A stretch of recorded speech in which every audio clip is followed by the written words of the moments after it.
In this video, I want to have a look at some problems involving natural growth and decay. So when we look at population growth, it's really important to recognize that most things don't grow in a linear sort of fashion. Most things grow exponentially, especially when looking at populations, because the more people or individuals that you have in a population, the more that they're reproducing and the more quickly that population is going to increase. So before we jump into the problems, we need to remember that if we have y equal to e to the power of x, then when we differentiate that, we just get that same exponential function, e to the x. So when we're dealing with rates of change, we often replace our y and our x in here with q and t instead. So q for quantity.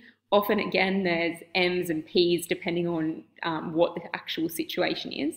And our t always represents time, and you just have to be careful what units that's in. So when we replace it with q and t, this statement here is if q equals e to the t, then dq dt, so differentiating q with respect to t, just gives us e to the t again, which just gives us back our original q, because q is e to the t. So if we take that one step further and generalize our function a little bit more, if we have q equal to e to the power of kt, where k is just a constant, then when we differentiate that, we're going to get k times e to the kt, which then can be written as k times the original function.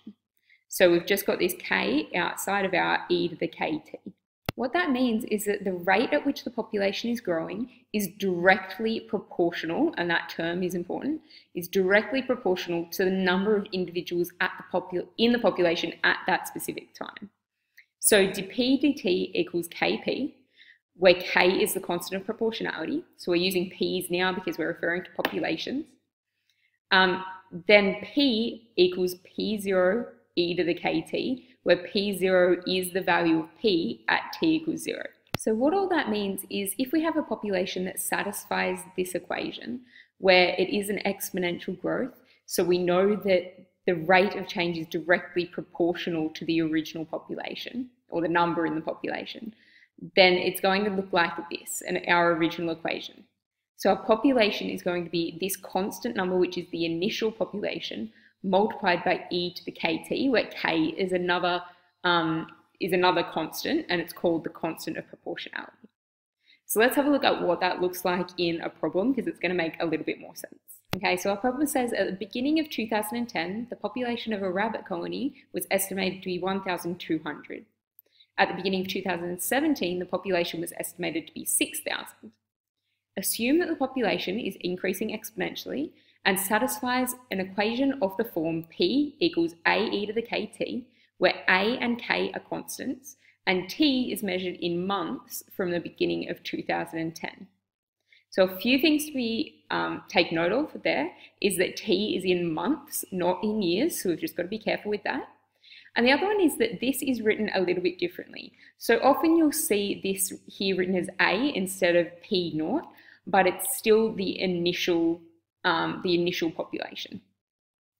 All right, so part A says show that p equals a e to the kt satisfies dp dt equals kp. So this is a question that often comes up in the HSC, and there's not a whole lot to it. There's not a whole lot of working out, but it is one that trips a lot of people up. So we've got p equals a e to the kt, so that's just here. If we differentiate that, we want to show that it's equivalent to this. So when we differentiate an exponential, we just need to multiply by the constant that's in the power out the front as well.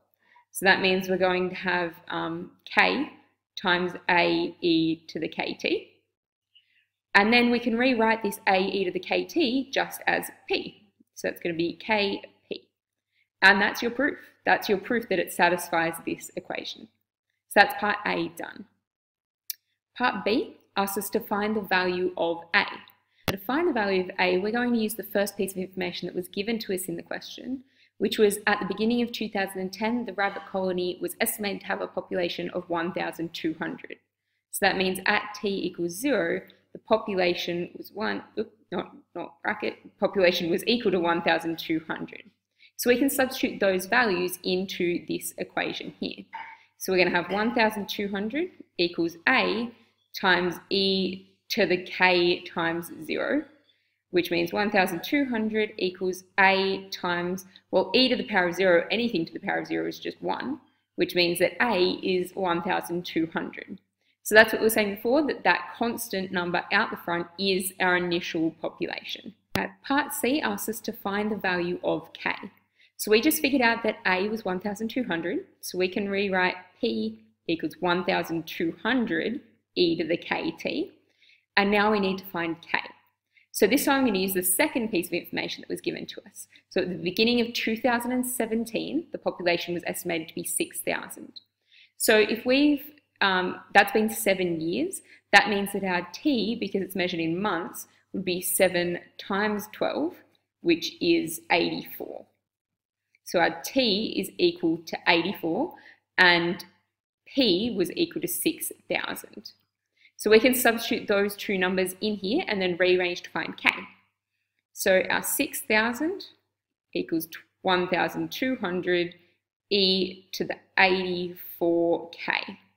Now if we divide both sides by 12,000, I'm going to get, 1,200, I'm going to get 5 equals e to the 84k.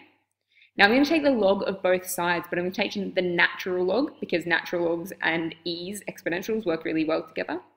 So the natural log of 5 is going to be the natural log of e to the 84k. But the natural log of e, that's just going to cancel itself out to leave us with 84k.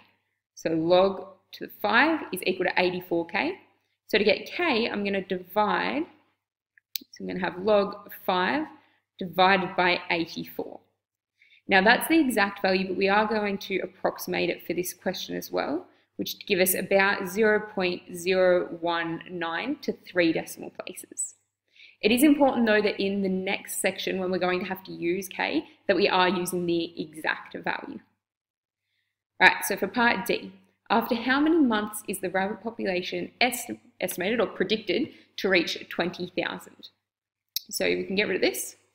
We want our population, our P, to be 20,000.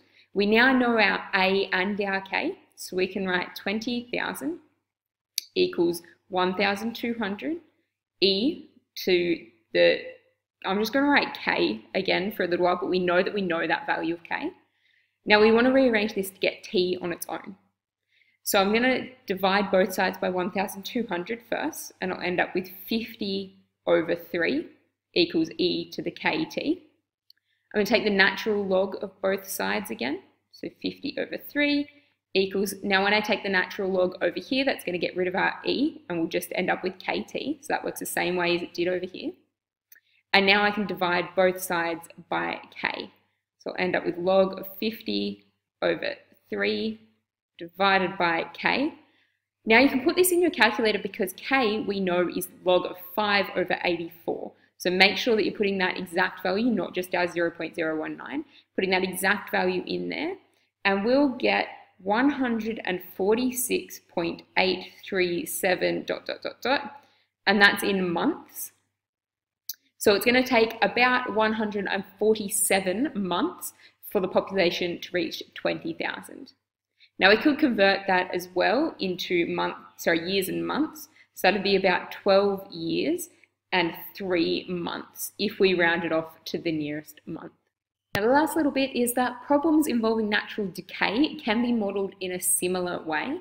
So we have dm equals minus km, and this time we're using m because often when we're talking about natural decay, we're talking about the mass of something like radioactive decay. But it works in the same way, and k is a positive constant, but we've got that negative there to make it into a decay problem.